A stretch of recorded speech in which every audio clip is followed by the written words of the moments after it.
பிரியாணி வேணும், ஆனா ஈஸியா செய்யணும். எப்படி? அப்போ குக்கர்ல செய்வோமா? செஞ்சிருவோம்.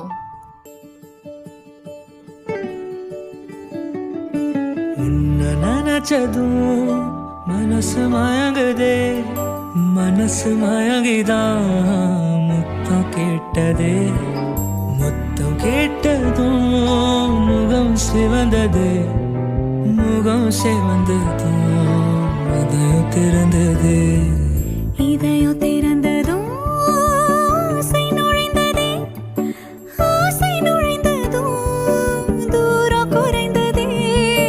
உன்னை நினைச்சதும் மனசு மயங்குதே, மனசு மயங்கிதான் முத்தம் கேட்டதே.